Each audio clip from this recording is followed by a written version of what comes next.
Ya, Bapak Sekretaris, untuk kegiatan belajar di rumah di Kabupaten Kepulauan Tanimbar sejauh ini bagaimana perkembangannya dan apa saja yang dilakukan oleh Dinas Pendidikan untuk memaksimalkan proses belajar dari rumah itu, Pak? Baik, terima kasih. Terkait dengan program belajar dari rumah ini, sebagaimana yang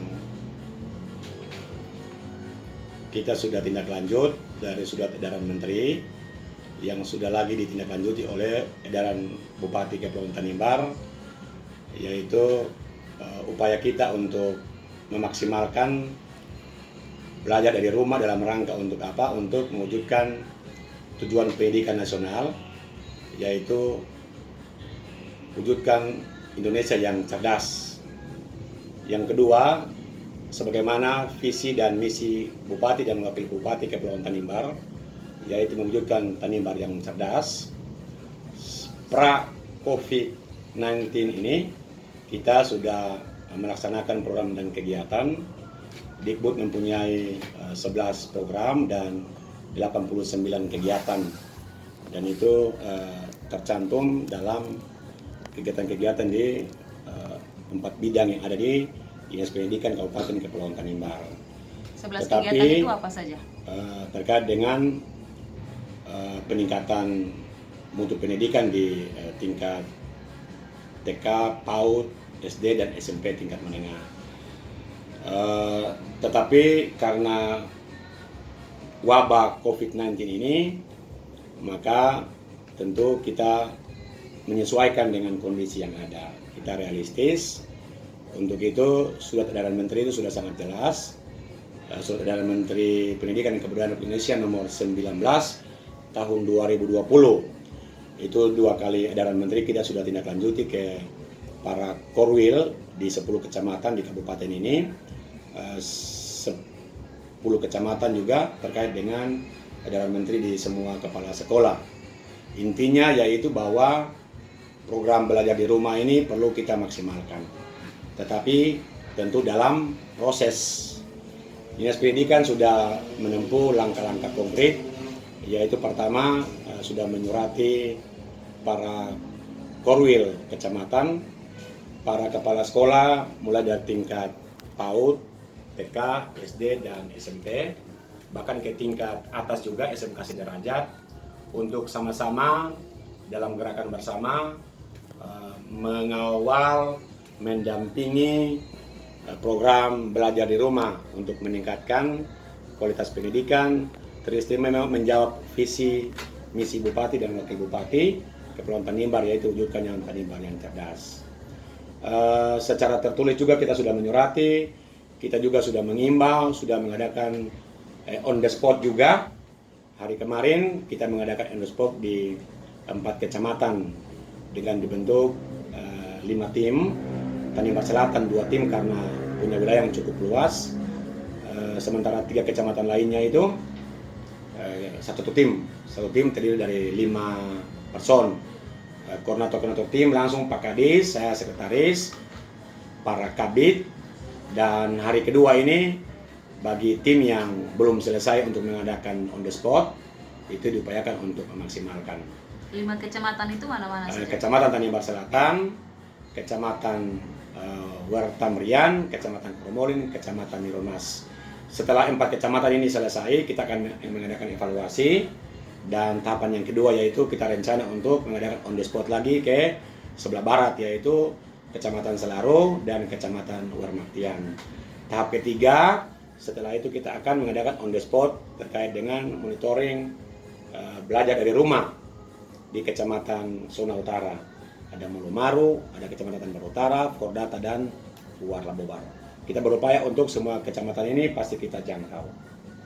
Terkait dengan temuan di lapangan, kita harus realistis bahwa dengan kondisi wabah COVID-19 ini, Dinas Pendidikan menyadari bahwa Dinas Pendidikan tidak bisa sendiri, tetapi perlu bergabung dengan semua stakeholder, baik itu pemerintah kecamatan, pemerintah desa, stakeholder pendidikan, dan lebih khusus lagi karena ini terkait dengan belajar dari rumah.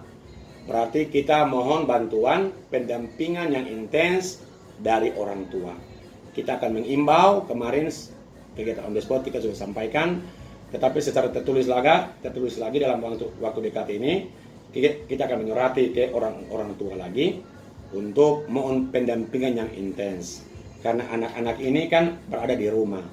Wewenang, waktu, itu orang tua lebih banyak.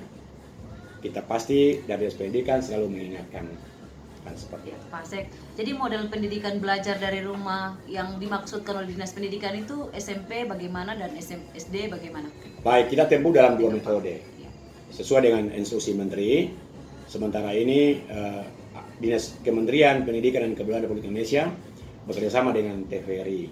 Jadi selain belajar melalui siaran TVRI, itu ada mulai startnya dari setengah 9 sampai setengah 12. Pentahapan jadwalnya sudah ada, itu sementara yang sudah laksanakan. Tetapi kondisi di Kabupaten Kepulauan Tanimbar teristimewa, orang tua atau kecamatan yang terjauh itu kita harus realistis bahwa mereka tidak punya televisi. Jadi belajar lewat TVRI ini untuk daerah yang tidak terjangkau, dalam hal ini tidak punya jaringan yang maksimal, tidak punya TV, apalagi dengan mati hidupnya lampu ini, maka sudah pasti tidak efektif. Untuk itu Dinas Pendidikan menempuh metode atau cara yang kedua, yaitu bahan belajar itu disiapkan oleh sekolah, disiapkan oleh guru kelas, digandakan dan langsung on the spot bagi ke rumah-rumah. Kita berharap itu di setiap desa-desa. Di setiap desa, setiap siswa yang ada di sekolah itu kewajibannya dilaksanakan oleh para guru di sekolah masing-masing. Hasil on the spot kemarin Pak untuk 4 kecamatan. Ya. Hasil on the spot kemarin untuk belajar di rumah ini apakah sudah berjalan dengan efektif Pak? Saya sampaikan bahwa kalau efektif itu dalam proses ya, dalam proses. Artinya pasti mereka belajar di rumah, tetapi tidak selamanya Dinas Pendidikan itu berada di rumah. Butuh dukungan dari keluarga. Butuh dukungan dari orang tua lebih khusus. Tetapi kemarin saya lihat beberapa desa di Koromolin itu timnya sudah dibagi, tim terpadu antara PAUD, TK, SD, SMP. Jam 6 seperti misalnya di Koromolin itu ada beberapa desa itu, jam 6 itu pemerintah desa sudah mengumumkan anak-anak harus mandi lalu siap belajar. Setelah setengah 7, tim itu sudah dibagi ke RT-RT. Di rumah menghimbau anak-anak untuk belajar jam 7 sampai jam 9 begitu. Tapi pasti tidak maksimal karena setiap hari, setiap jam, setiap menit selalu kita mengingatkan. Itu tanggung jawab kita seperti itu. Kalau untuk di Tanimbar Selatan sendiri bagaimana? Di dalam Kota Somlaki bagaimana? Pertama, Tanimbar Selatan ini kita jujur bahwa soal siaran dari TVRI itu hampir sebagian besar punya televisi. Yang kedua, terkait dengan metode belajar dengan WhatsApp. Hard copy ini guru-guru juga sudah maksimal mendistribusikan. Jadi 2 cara itu saya lihat persentasinya di Kecamatan Tangsel ini persentasi lebih tinggi dibandingkan dengan kecamatan lain. Tetapi itu temuan di lapangan itu hampir sebagian besar itu karena kondisi di lapangan itu orang tua belum maksimal untuk memberikan pendampingan. Karena orang tua juga sibuk kerja dan anak-anak ini ada indikasi kemarin bahwa mereka seperti libur. Konsumsi publik bahwa mereka libur. Padahal sebenarnya ini karena kondisi wabah Covid, mereka belajar dari rumah. Kan begitu. Berarti antara Kecamatan Tanimbar Selatan yang di Kota Somlaki dengan yang kecamatan yang jauh dari kota itu metode belajarnya berbeda ya Pak? Pasti metodenya sama. Cuma karena lebih dominan di kota itu karena punya televisi, siaran jaringan juga bagus. Jadi di sini mungkin lebih banyak menonton televisi. Tetapi perlu pendampingan orang tua. Karena contoh saja itu ketika orang tua dampingi, pasti mereka ikut siaran TVRI. Ketika orang tua kerja atau ke pasar, anak-anak sudah buka film untuk kartun-kartun ini, kan begitu. Tapi yang di kota yang saya ikutin itu kirimnya via WhatsApp. Jadi materinya kirim ke WhatsApp grup orang tua begitu. Ada WhatsApp juga. Begitu. Jadi selain materinya guru orang tua ambil di sekolah, Bapak udah manfaatkan WhatsApp juga. Guru langsung antar ke rumah. Oh, guru langsung antar ke rumah.